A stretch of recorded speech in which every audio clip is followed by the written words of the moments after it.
Hứa Kiến Quốc chờ ở cửa công ty cung ứng vật tư, vẻ mặt ngưng trọng, trông có vẻ không vui. Hứa ca, còn có phát hiện gì không? Ngô Tâm Mẫn sáng nay tìm Lưu Tài Mão. Hai người ngồi trong văn phòng nói chuyện hơn 1 tiếng đồng hồ. Sau khi Ngô Tâm Mẫn đi ra, Lưu Tài Mão liền chạy đến công ty cung ứng vật tư và nói chuyện với người trong đó 1 tiếng. Tôi cảm thấy hai người họ đang nói chuyện có liên quan đến chuyến đi kéo bông vải của chúng ta. Võ Tổng, anh nghĩ sao? Võ Tổng nhìn một dãy nhà trệt trong công ty cung ứng vật tư. Đơn vị của thập niên 60 vẫn tồn tại vào thập niên 90. Có gì đó không đúng. Ngô Tâm Mẫn trong lòng càng hận tôi. Không phải là không thể. Chúng ta cần biết chính xác cô ta đang làm gì. Tôi có thể suy nghĩ một chút. Tôi đã cử anh em theo dõi hắn, xem cô ta đang làm gì. Võ Tổng, tôi học theo anh. Võ Tổng trong miệng mắng, cái tốt sao không học một ít, đi học cái tà đạo. Trong lòng tán thưởng, tốt lắm, anh Hứa, chi tiết quyết định thành bại. Muội quá, chúng ta trốn ở đây làm gì? Đi thôi, ký hợp đồng quan trọng hơn. 3 người vào công ty cung ứng vật tư để ký hợp đồng mua bán. Bông vải được kéo về là do công ty cung ứng vật tư thống nhất mua lại. Hello, em vợ có ở nhà không? Ngủ gục rồi, cứ ở nhà và ngủ đi. Chị mày căm ghét tao vô cùng. Võ Tổng, em làm gì vậy? Điện thoại của ông cậu đây rồi. Tốt. Lại là anh rể gọi tới à? Không phải anh rể, còn có thể là ai? Sáng sớm gọi một cuộc, buổi trưa gọi một cuộc, ban đêm gọi một cuộc. Điện thoại mới được lắp sẽ miễn phí 1000 phút gọi. Trương Đông Bình gọi chỗ này chỗ kia, một ngày gọi, lại đây 3 cuộc. Đa phần là Kim Liên bắt máy. Anh rể làm gì vậy? 3 cuộc gọi một ngày. Thế nào cũng bị chị Ngọc Trinh đánh. Cuộc gọi vừa rồi, Ngọc Trinh rốt cục chịu không nổi, lấy cái chổi quất trên đùi thằng chồng. Dạo này anh không gọi điện cho ghẹ cũ nữa à?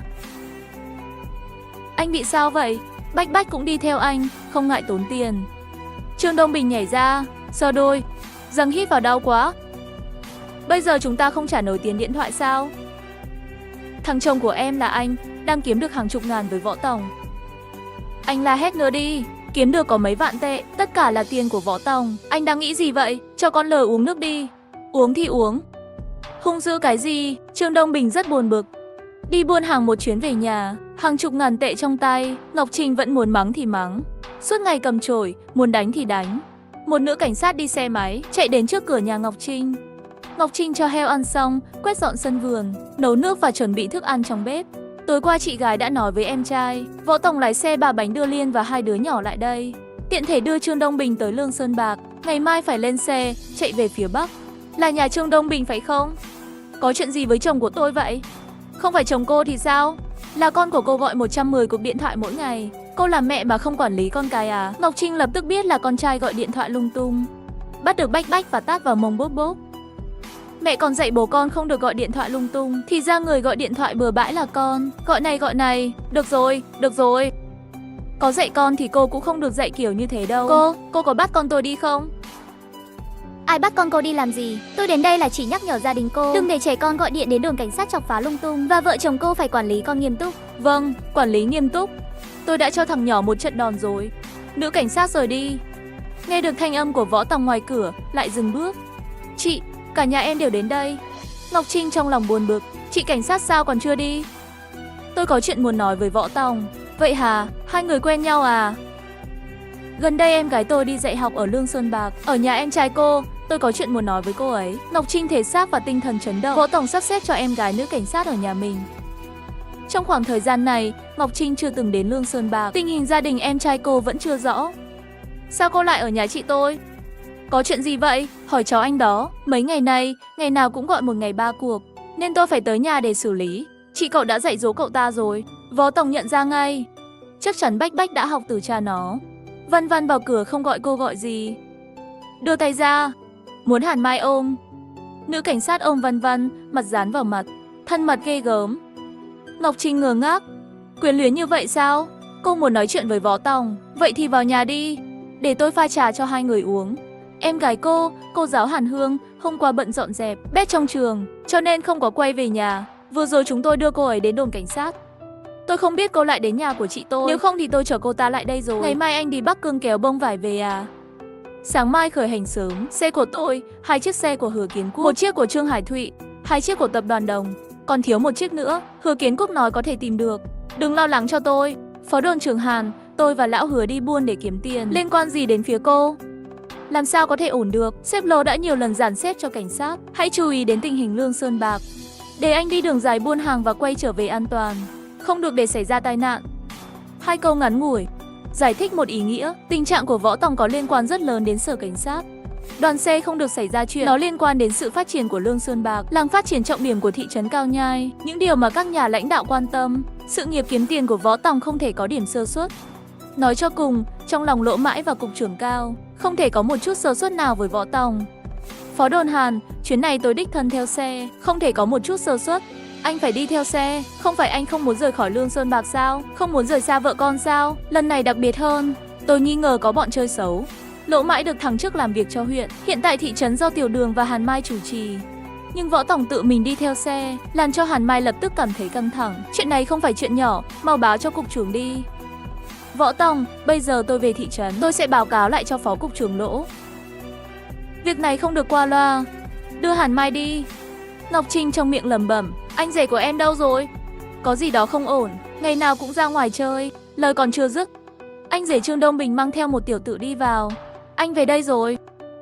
Em vợ, có tin vui cho em vợ đây. Đây là Trương Căn. Nhà em ấy có xe tải lớn, muốn cùng chúng ta vận chuyển. Có anh rể giới thiệu đến đây. Hứa Kiến Quốc cũng không cần vất vả tìm người nữa, sắp xếp ổn thỏa. Ngày mai chúng ta sẽ đi.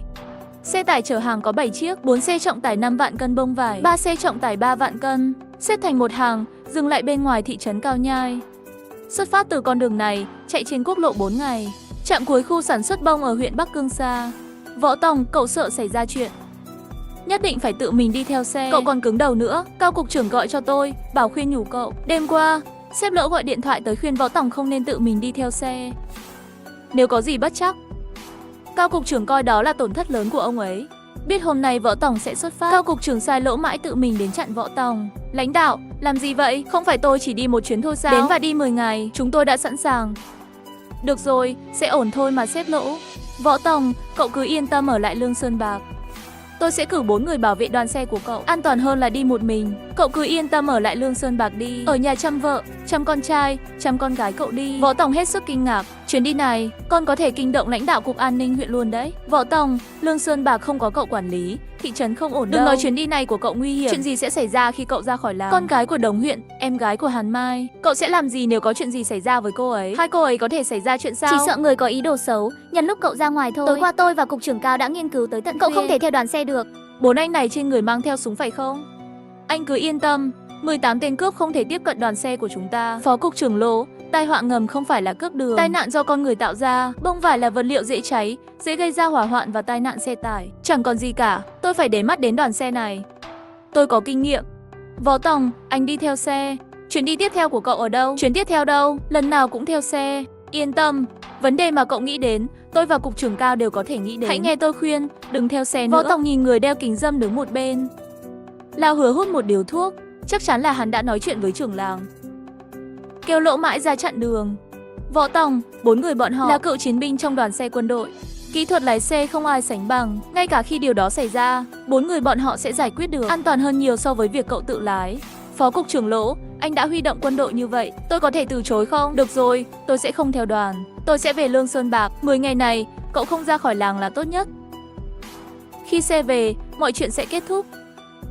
Tôi nghe lời anh, để lại 4 người và chiếc xe cảnh sát của Lỗ Mãi quay lại thị trấn. Võ Tòng nói lời tạm biệt với mọi người. Tất cả lên xe, các anh em, chuyến đi này sẽ rất ý nghĩa. Ý nghĩa của Hứa Kiến Quốc, chuyến này kéo bông vải không chỉ kiếm được 30 vạn tệ, mà là vạch trần lĩnh vực công thương huyện Hoàng Nguyên, một chiến dịch quét sạch cái ác. Cao cục trưởng và Đồng huyện cực kỳ coi trọng. Chuyến này đoàn xe xuất phát, 18 người, 7 xe lớn, cùng đoàn kết tiến lên.